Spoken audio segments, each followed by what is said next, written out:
Hello, everyone. This is Luis Concepcion from Strategic Profit Line Trading, coming to you with the plan of the week for week number 24. Following our disclosures, understand that this content is for educational purposes only. I will be not providing any investment advice. This is not tailored to any one individual, and everyone must understand their time horizons. Past performance does not guarantee future results, and all investments involves risk. Here's our agenda for the week. I'll cover the news, provide a market overview, and we have 124 companies reporting earnings this week, again, dwindling down from 250 last week. Here's our week 22 results, provided 23 zones, went 3 and 2 in stocks, options 5 and 0, no entry 15, and we have ESLT closed in the zone on Friday. In progress. Here's the outlook for week number 23. As you can see, these are the companies reporting earnings. Really nothing on Monday, and we get more into it on midweek, and really nothing provided for you on Friday. I went ahead and I updated week 22. We are at 36 and 25 now on the stock front. And moving on to options, we went 5 and 0 this week, bringing our total to 72 and 15.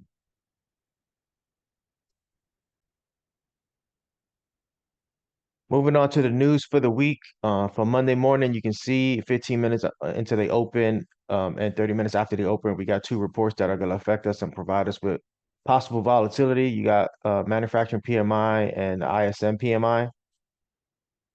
For those of you trading in the evening, you got a CPI report in the futures market, so be mindful of that.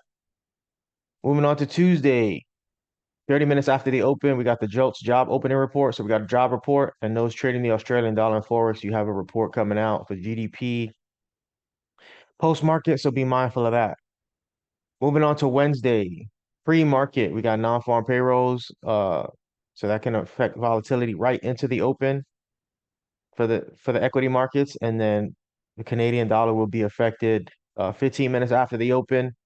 And then we got another PMI report at 7 and 7:30, and we got a press conference for the Canadian dollar. Moving on to Thursday, we got unemployment claims at 5:30, and pre-market, you got the euro being affected.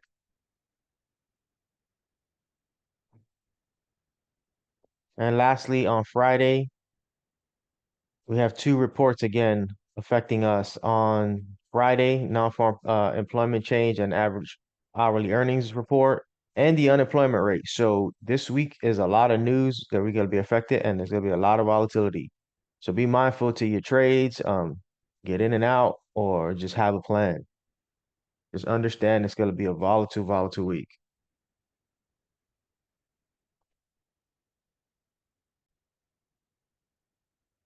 Moving on for our charts for the week, as you can see, I'm starting off with the SPX. It came down and hit our zone pretty much to the tick during Friday session, and we had a nice bounce from there. So don't be surprised if we come up and close this gap on the SPX, or we can have reversal with all the volatility and we come back down and test this zone.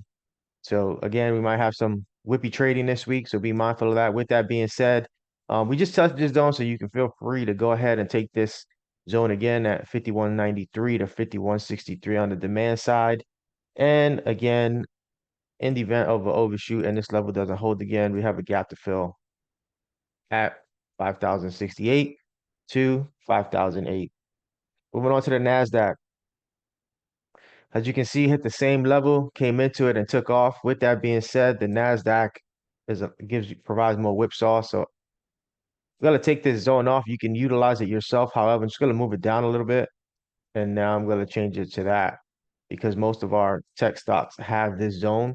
So be mindful that zone is gonna be 18,118 to 1790, 17,928 on the demand side. Moving on to the Dow Jones. The Dow Jones has been the weakest market. As you can see, the Dow Jones is starting to have supply in the market. That supply zone is going to be 397 to 399. And on the demand side, we got 374.67 to 370.18. Moving on to the rut. What can I say? What can I say about the rut this year? Our zones are still the same zones. And as you can see, the same zone on supply has been holding. We got 2075 to 2138. And on the demand side, we got 1887 to 1847. Moving on to earnings for the week. First company I have for you is SIAC. On the supply side, 141.90 to 145.15. And on the demand side, 117.24 to 114.13. DTLB is the next company I have for you, approaching demand. First demand zone is 45.10 down to 42.02, and on the supply side, 73.26 to 78.62. Next company, BBWI. No supply. Yeah.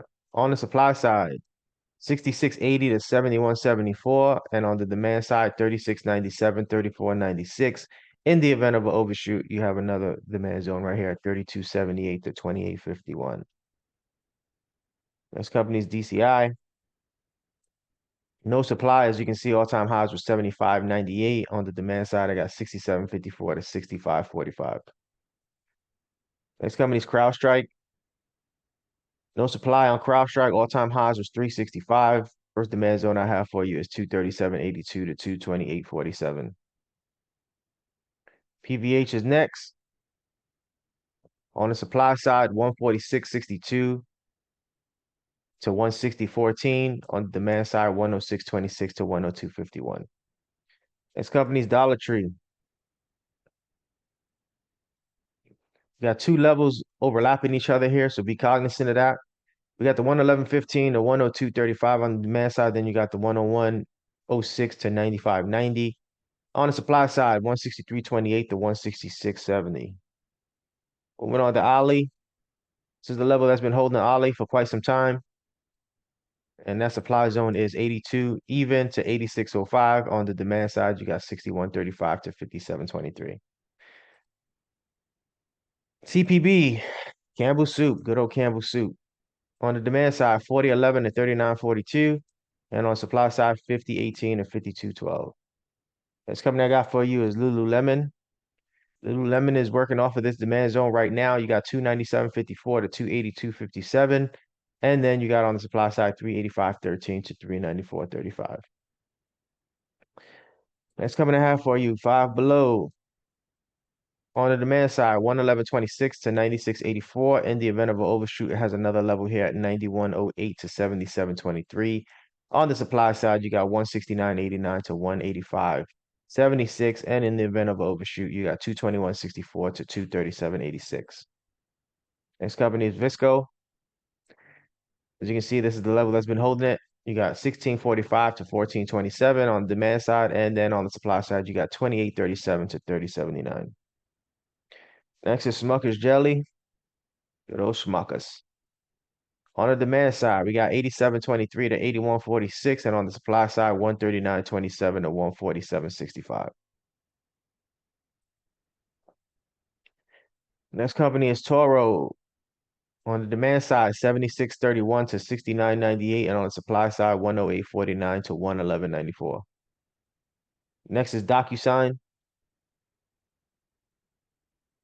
On the demand side, we got 43.96 to 42.05. In the event that level does not hold, you got 39.52 to 34.88.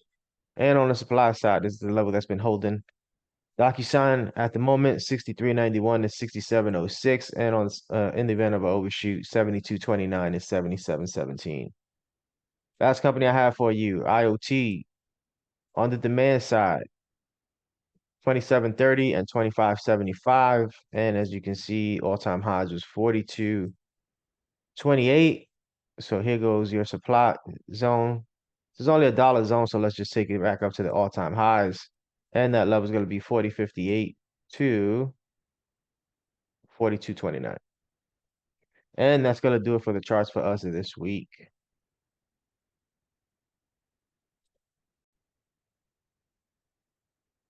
Now, for those of you who haven't done so already, please go ahead and hit that follow button on the bottom corner. If you're not doing so already, go ahead and follow me on social media for updates and posts.